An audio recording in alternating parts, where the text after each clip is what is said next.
What's going on, guys, and welcome back to another episode here on the Falappi YouTube channel. And today, with the National Pike Steam Show. Let's get into it, guys.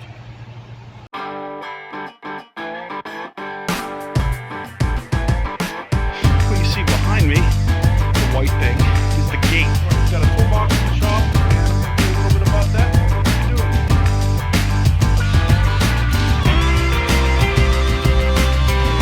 What we have going on under the hood here is the stock.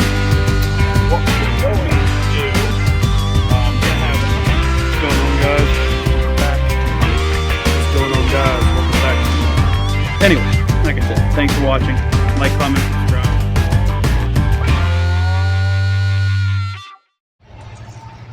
Like I said, welcome back to the channel. My name is Mike. And if you're new here, why don't you subscribe? I do a lot of stuff with cool tools, cars, small engines, exploring abandoned stuff. And today, like I said, we are at the National Pike Steam Show outside of Brownsville, PA. And they got a lot of stuff here. Cable shovels, drag lines, excavators, tractors, mining equipment, you name it, they got it here. And today, I'm going to be showing you a lot of the cool stuff that they have going on. Sometimes I'll tell you a little bit, sometimes it'll be videos, and I'll add in some blurbs later. Maybe some montages of stuff, some commentary, and just overall a lot of great stuff. Because there's a lot of stuff to look at here, guys. So give you some time to take it all in, and yeah, let's get started, guys. And before we get too far into it, no, I am not the leading person on information about everything out here. I might get some stuff wrong, and I don't know everything there is to know about the older equipment and stuff. So bear with me. And yeah, let's get into it. When you first walk in, you have this old school steam driven tractor equipment here.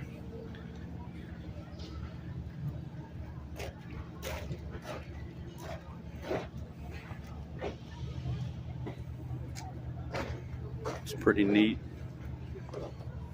for a company made right here, PA, Waynesboro.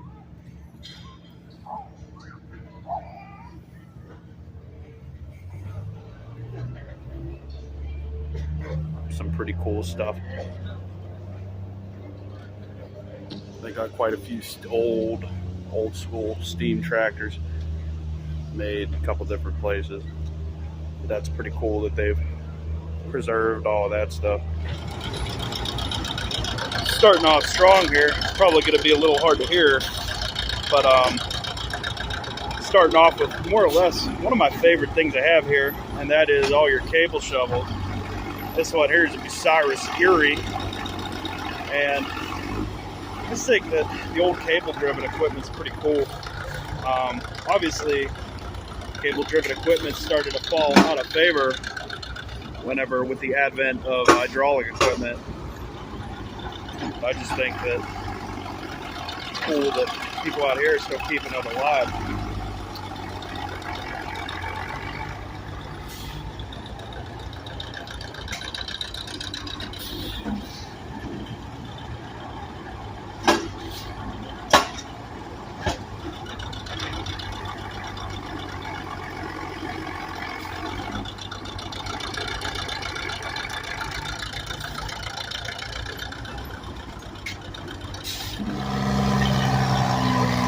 Let me know if you get tired of watching cable shovel footage. Then I'll just promptly ignore you, keep filming cable shovels. I don't know. I just really think cable shovels are cool. This one here is a Lima, or the Lima Bell, as they're calling it.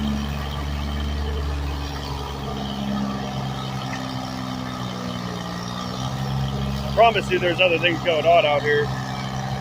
It's just, there's a ton of cable shovels, and that's my favorite thing to look at. So we'll go over and look at something else real quick. Sun's starting to come out, so I think we're going to get more things going now.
Coming over here, here's some machines that aren't being run. Some of them are, I believe, inoperable, and other ones are just not running right now. Don't ask me which ones. I'm just a visitor. But yeah, like I said, I really like all of the older cable equipment. In general, I just really like, these older forms of industry. And there's nothing wrong with them. Just people seem to more so enjoy the newer and more efficient hydraulic equipment. But come out here and sit out here for a day and watch people, and you'll see that these old pieces of machinery still work just fine. I think this old link belt machine they got here is pretty neat. Honestly, for being completely honest, I didn't even know that Link Belt was making stuff like all the way back in. So I'm definitely going to look some stuff up and put it in a video for you guys. Like I said, I don't know everything there is to know, so I'll try to add a little bit of history in here. I'll look something up. I'm assuming some of you that are watching this probably don't know anything about it either. And basically, I had some people leaving some comments and stuff on my videos telling me that I don't, go and film some stuff that you know more about. But the thing is, how am I going to learn about it if I don't come out here and experience? And I want to share it with you guys. So anyway, I'm not claiming to be the world's foremost resource on equipment and tractors and stuff. I'm a Honda mechanic, and I also work on small engines. But I just want to share with you guys some interesting stuff, like, all the cable shovels we have. And this thing, too. I didn't even know Bucyrus was still making equipment after the switch to hydraulic. But I think this thing's pretty interesting. I like the history of, like, Bucyrus, Erie, and Marion, and all those companies. So definitely look up stuff about, especially the big electric cable shovels. A really interesting history, but I thought this thing was pretty cool. Here you got unit dragline, which is pretty cool. There was a guy up here running it yesterday, so maybe if we come in here later, go ahead and get some action for you. But I think drag lines are pretty cool. Some people who don't really know what they're looking at like to confuse a drag line and a shovel. But a drag line is more like a crane with a bucket than a shovel, which is a full boom. But they're pretty cool. Another type of technology people really don't use anymore. Really useful in strip mining and pad prep, but I think it's pretty cool. Unit drag line. Some people could probably tell you the model number by just looking at it, but I'm not that good.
This one here is pretty neat. 29 McCormick Deering, predating McCormick and Farmall. But look at the wheels on that, the big metal wheels going out in the field, better traction. That's pretty cool.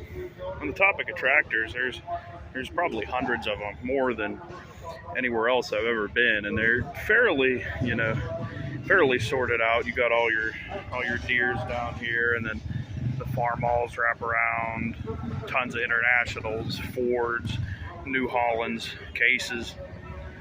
Try to get you some shots of different stuff. We could sit here all day and just take pictures and videos of tractors, so I'll try to run through and see what's cool, and then maybe just take a walk down and, I don't know, show you some other stuff probably. I said it in another video, but when I think of what, your garden tractor or, home tractor should be, I wish I'd go back to making stuff like this, something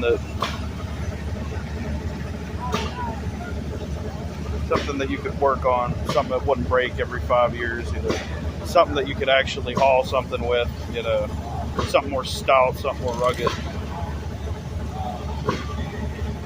something less like, the stuff you buy today. Especially these old Cup Cadets, and there's a bunch of them. But yeah, when I think of what tractors should be for like home use, I need to go back making stuff more like this.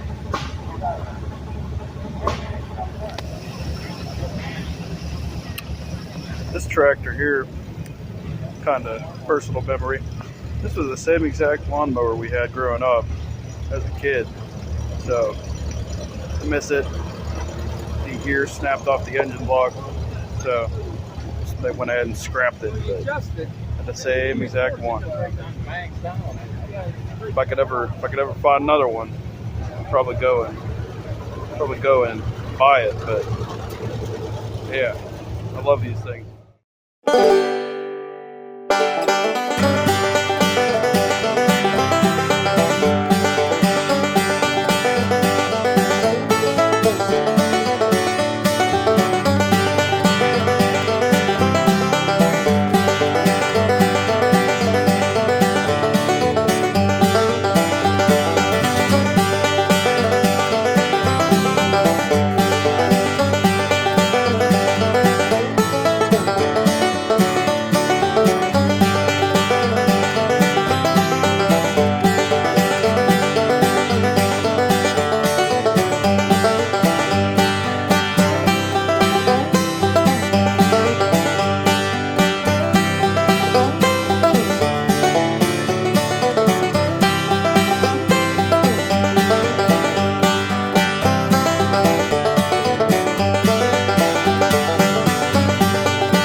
In case you don't know anything about southwestern Pennsylvania, which is where we are, coal mining for the longest time was one of the biggest industries we had around here. Basically, if you came out of school, or some people even dropped out of school, and you didn't know what you wanted to do with your life, you either went to mines or you went to steel mill.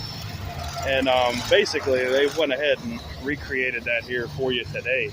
They've built a nice little replica mine setup, which is actually pretty cool, and I'll take you up and show you some of the other cool things they have in the top side. But they have the train track set up with all the cars that would have went down in the mine.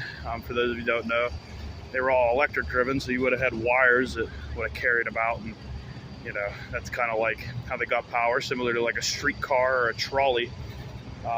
Saves space, and that was just an easier way of doing that.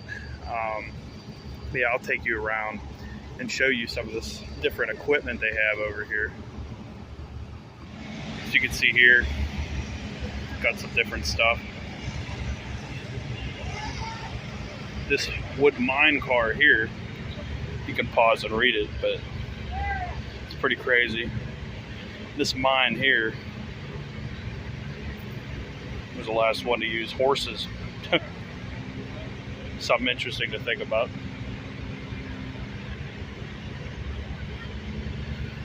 Before the invent of the electrical way of doing it, you know, obviously they use horses to pull the cars out, but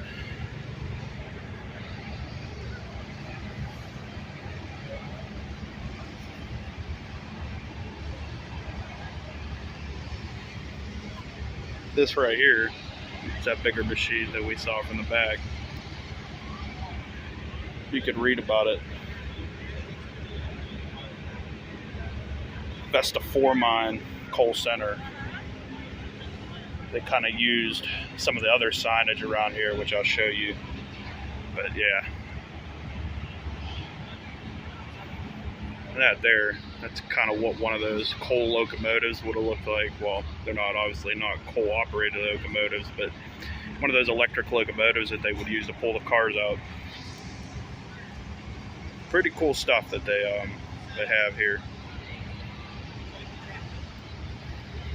Where I am, down south of Pittsburgh, there's a bunch of mines, and it's crazy to think that not too many years ago, I think the last one near me closed sometime around 2004, 2005, but you still had this technology going through there like that, so that's pretty cool. Here's pretty cool. Got the phone box from Maple Creek mine, which was one of the two right near me, so that was out there. A lot of interesting history with not only Maple Creek, but Matthews. This here, one of the buckets that would have been lowered down. One of the ways to get down, people dying in and out of the mine. It's pretty cool. If you've ever seen the news and watched one of those videos of, you know, mining disasters, you would have seen one of these coming up out of the ground and seeing people coming out for the first time in days. So it's pretty cool to see this stuff, pretty cool to save this stuff. Obviously I'm not the king of, you know, mining history. I don't know everything there is to know, but I'm just passing on what I do understand. So, you know, go watch a video about, you know, coal mining in southwestern PA, anthracite coal, and there's some pretty cool stuff you'll get to see. Also go look up about like strip mining in Ohio with like the power shovels and stuff. That's really interesting stuff, but I'm just trying to show you guys what's going on. There's a sign that says Vesta 4. Like I said, Vesta 4 was right over in Coal Center, not too far from here at all, which is why I assume they decided to run that signage, you know, to pay tribute to that place. But yeah.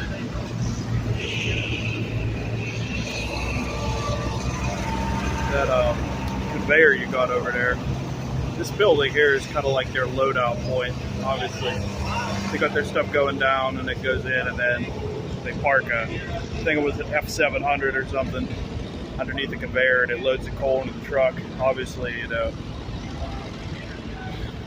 some of them mines back in the day, they probably would have loaded that stuff straight into train cars or onto barges to send off to the steel mill. But yeah, it's cool that they preserve this whole little setup here, you know, to pay tribute to mining, which is pretty big here in southwest Pennsylvania. They even have a full derrick down there, which that's pretty cool, you know, full size bucket. Yeah.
This here is a concept car that they used.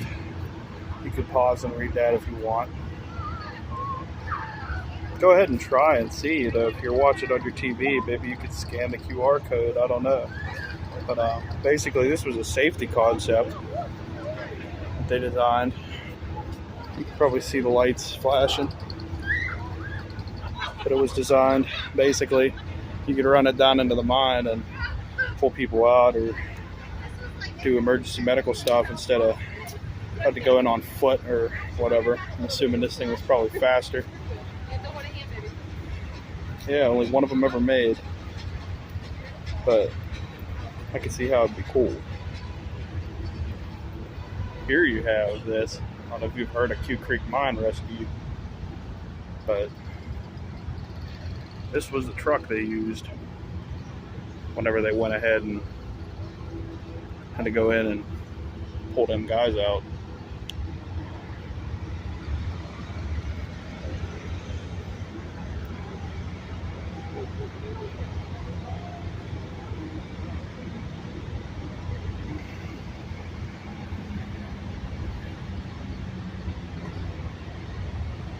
I think it's cool that they go in here and they say where these came from.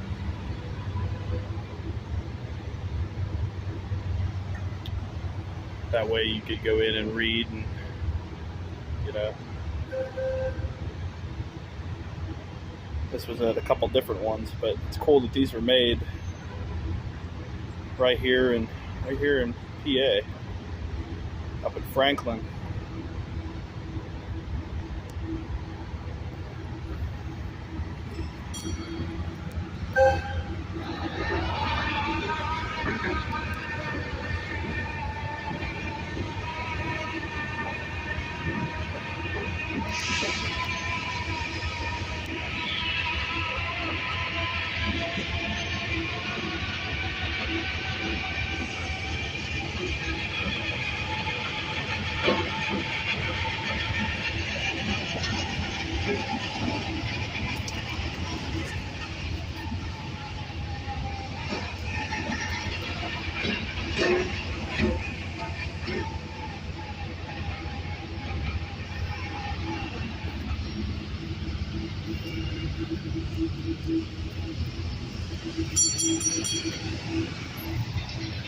Again, you could pause and read that if you want, but basically this was the ambulance. You could go ahead and hook this thing up to the track to go ahead and pull the guys out in the case there was some kind of emergency. A little bit faster than carrying them out of there.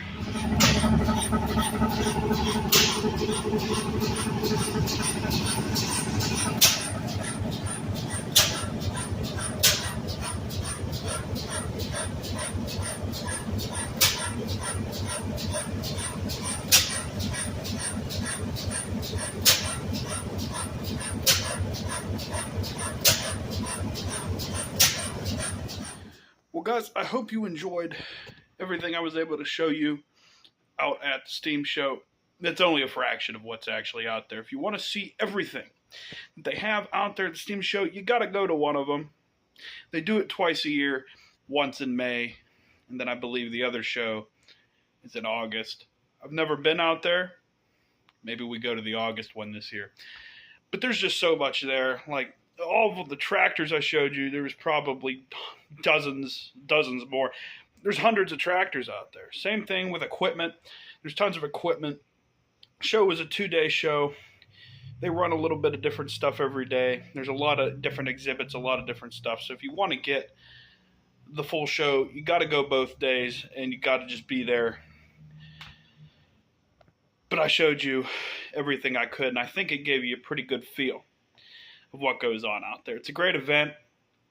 It took me years to finally get out there, and now that I've gone out there, I want to go out there every time I can. But if you enjoyed watching this video, go ahead and like the video. Leave me a comment, tell me what you like, and then subscribe to the channel so you're always up with what we're doing. Lots of great content coming in the upcoming weeks, months, years, everything. So hope to see you stick with us, and I hope to see you here on the channel. And yeah, let's grow this thing and keep this thing going. And I'd appreciate it.